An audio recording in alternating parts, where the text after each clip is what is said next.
welcome, Tambra. You always say peace, love, and abundance, but the last part never seems to apply to me, I realized recently. So I'm looking into that because it's definitely a block for me.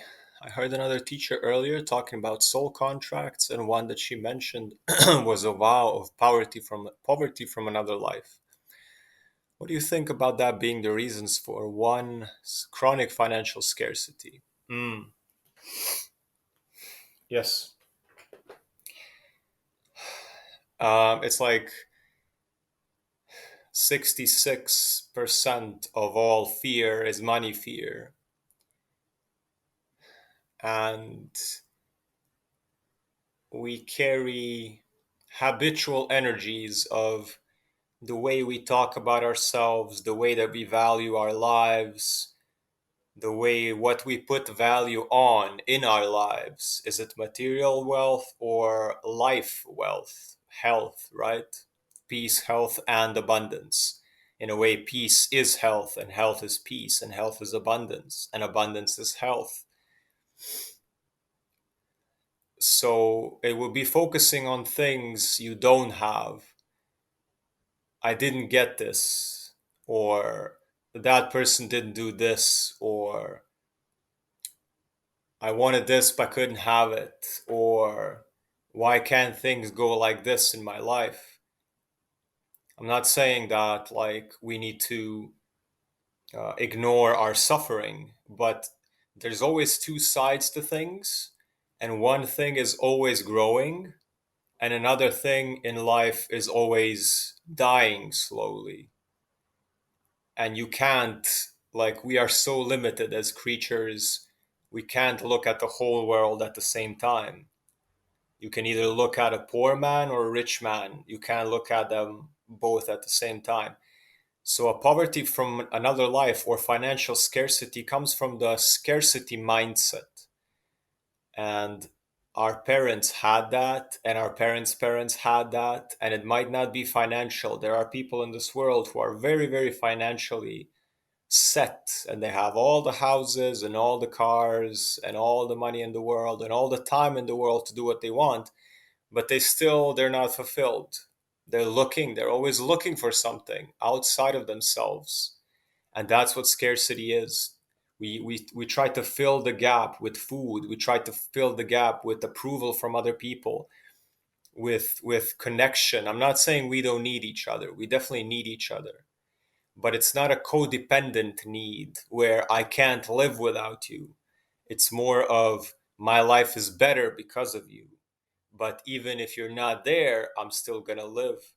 So it's not a codependence, it's an interdependence. We help each other, but respect each other. And then scarcity is this tug of war, this pulling and pushing, pulling and pushing. I want more, but then we get it, but then we push it away. We think we're not valuable enough. We think we're not worthy. So it's definitely a generational trauma. It also gets passed on down through parasites, through food, depending on what your parents ate and if they had, like my folks have, are like chronically addicted to cigarettes and alcohol and the standard American diet and everything. And I was raised that way for 25 years. I used to drink so much and smoke so much and do drugs and eat the most disgusting things. And I was in scarcity mindset. I didn't love myself. It has to start with you loving yourself in all levels and giving yourself on all levels. And that's the abundance. You gotta abundant up your life. So the vow of poverty, I don't think that's a conscious choice. I think that's the lottery. Where you are born, in what genetic tribe are you born. So if you feel chronic financial scarcity and scarcity in general, and that abundance is a block for you, I used to feel that way. And I changed that through changing my diet, through changing my surroundings, through the way that I interact with others, what I allow for others, how they treat me, how they speak to me. If people can't speak to me respectfully, I just don't go to these places anymore. I don't hang out with these people anymore, and it can feel a bit lonely. And in that loneliness, we need to learn how to cruise alone a little bit before we find the abundant part. So like with every change, the step from scarcity to abundance is going to have a gap. It's going to have a gap between itself. It's going to be unknown and pretty lonely. But on the other side, there are abundant people waiting for you. On the other side, there are abundant opportunities for you waiting: a new job opportunity, a new friendship, a new relationship, a new place.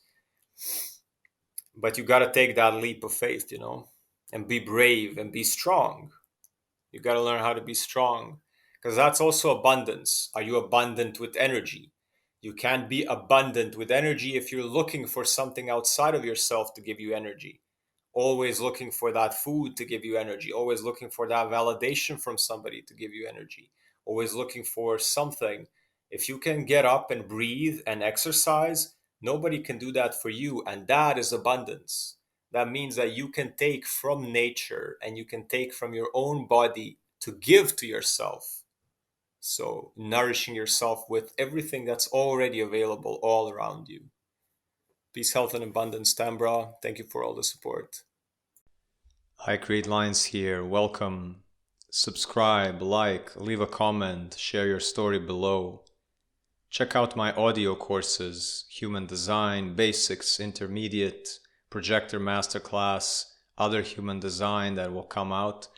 Check out the Elemental Balancing audio course. They're all available on the Insight Timer app, where you are also invited to join the course classroom. In there, you can ask questions and get direct voice messages from me, and also engage with other students, share your feedback and insights, and further your learning. For one-on-one human design coaching and psychotherapy, send an inquiry through the website. Join us on the Insight Timer live sessions, where we do fascia and qigong stress release classes. Check out my art and merch webshop full of my original designs ready to be printed on shirts, notebooks, and many other products. Download my free ebooks and join my newsletter to stay connected and get updates and content in your email. Everything mentioned is available at icreatelines.com. Peace, health, and abundance.